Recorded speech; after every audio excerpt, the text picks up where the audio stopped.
Winnie the Pooh is coming through this channel, specifically the 100-acre forest. And what comes to my mind is that saying, and it's something like, if I was ever going to be like someone, like it meant that I was always something, like an acorn. When you plant an acorn in the ground, it doesn't really look like much, huh? But give it some time and eventually it will become the mighty oak, 100-acre wood.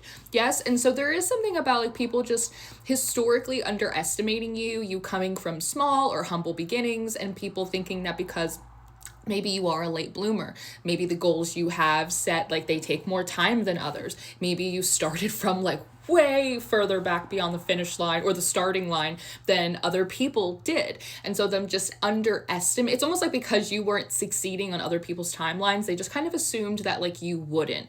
But also what I'm getting in this message and visually what I'm seeing, which came through a bit in another message that I had just given, Ace of Pentacles, there you are, acorn, was the idea of someone like being planted on a forest floor, but not quite getting enough light, and like looking up through the treetops and being able to see like some of those like rays of light that come through the leaves, that come through the branches. And one, it's very ethereal. It's very special. It gives you like this, I don't know. It's like you got like like a whiff of the Holy Spirit when you were young. And it's like you've just kind of like been seeking after it. And while there's been a lot of darkness and a lot of kind of covering and sort of a lot of blockages, it's like you're always able to find like that one little spark or ray of light that comes through the treetops. But because there's been so much shadow, there's been so many clouds, there's just been so much, I don't know, like these leaves, these branches, they feel kind of suffocating to me.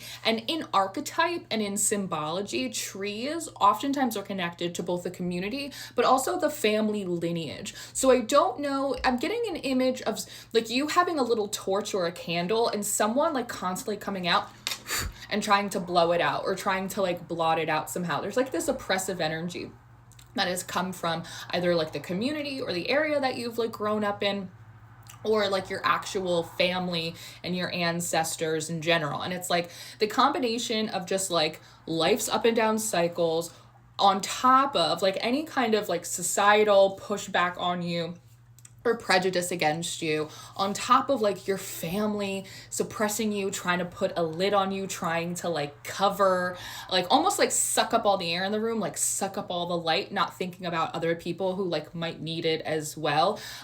It's like prevented a lot of your growth, like legitimately. Like a plant can't grow to its potential if it doesn't get the nutrients that it needs, if it's not being watered, and if it is not getting any sunlight. But in this message, I'm hearing bulldozers, and I'm hearing like construction, and I'm hearing, it sounds specifically like men, like lumberjacks. So there might be something about some old masculine ancestors or energies that favor you, them coming in to literally help like clear some of the forest away.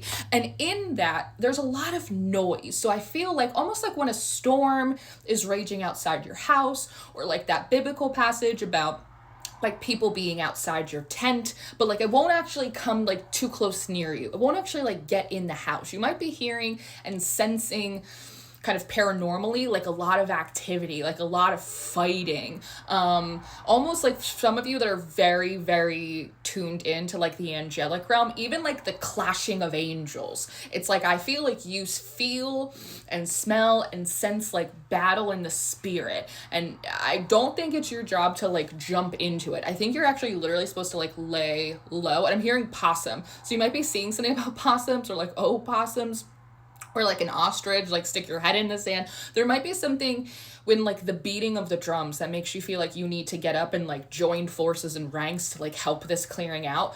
But you're actually not. It feels like you're meant to kind of lay low and kind of rest and recharge, even if it feels kind of like counterintuitive to like what your instinct says to do. Because these masculine energies are coming in, and they seem to be like cutting down a lot of these tree trunks. And in that, it's like, boom, it's like the sun, sort of like this light up here, the sun starts like shining down on you, and I see under the ground that little acorn, I see it kind of like split open and finally start to like take root. So there's something not just about like a, let me phrase this properly.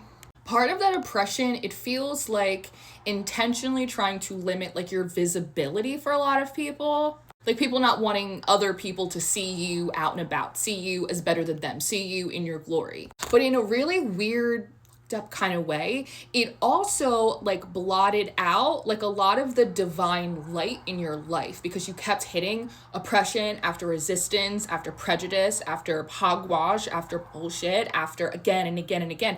And eventually like it does weigh down like on your faith. And so there's something I'm hearing personal, like the divine takes it personal when people interfere with the divine love that's trying to reach you, when people start chipping away at your faith, because this is a deeply intimate and personal thing between you and the divine, of which you are an extension of. So if it's happening personally to you, it's happening personally to the divine, and they take that quite seriously.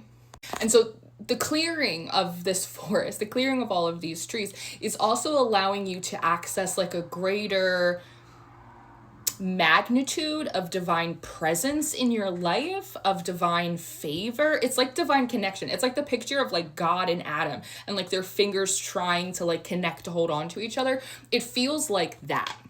And I do see those masculine energies, and they're taking the big logs, like the lumber, and I see them throwing them over their shoulders, and they're walking off like into the forest with them. But then they seem to like cut. Do you have like a thing with like, I don't know, like nymphs or like the fae or like gnomes or something? Like there's sort of this like elemental spirit energy here, because I see them like taking a log out of the area, and I see them bringing you back in like a jewelry box or like a wooden box, and then someone else brings you in like something else that's made out of wood. And so there's something interesting here. It almost reminds me of like when people get married and they have like a metal anniversary and like a wood anniversary. It kind of reminds me of that. That's for someone, I don't know who, but every log that they like chop down and take away, they seem to be converting it or transmuting it or breaking down the energy of the material and turning it into something new, something like a gift, and then bringing it back to you. 717 on my clock as I say that, and it's 11:55 on the timer.